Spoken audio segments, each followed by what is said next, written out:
Hello बच्चों, चलिए प्रश्न को देखते हैं। प्रश्न है, चंद्रमा का आकार तारों से बहुत छोटा होता है परंतु फिर भी यह बड़ा दिखाई पड़ता है, क्यों?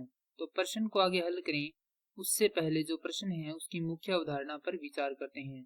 तो इस प्रश्न के लिए जो मुख्य अवधारणा है वह हो जाएगी दर्शन कोण। अर्थात हम यहाँ पर यह देखेंगे कि दर्शन कोण क्या होता है। तो किसी वस्तु द्वारा नेत्र पर बना कोण दर्शन कोण कहलाता है और दर्शन कोण बराबर होता है व्यास बटा दूरी।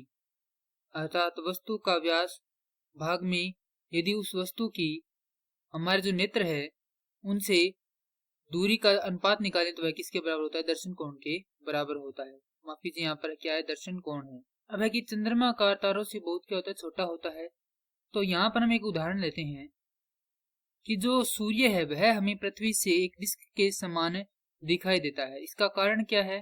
तो यदि हम देखें यहाँ पर सूर्य का व्यास मान लेते हैं कितना है? 10 की घात 9 मीटर है और सूर्य की पृथ्वी से दूरी कितनी है?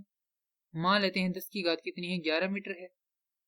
तो यहाँ से दर्शन कोण बराबर हो जाएगा व्यास अर्थात 10 की घात 9 बटा में 10 की घात 11 हल करेंगे तो हमारे पास आएगा 10 की घात ऋणात्मक 2 रेडियन।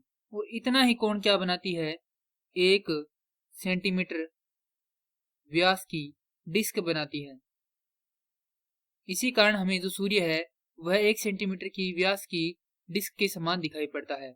अतः यहाँ से हम कह सकते हैं कि चंद्रमा का आकार तारों से बहुत छोटा होता है परंतु फिर भी यह बड़ा दिखाई देता है, क्योंकि उसका दर्शन कोण उनके दर्शन कोण के क्या होता है? लगभग बराबर होता है। तो यहाँ पर लिख देते हैं दर्शन कोण लगभग बराबर होते हैं।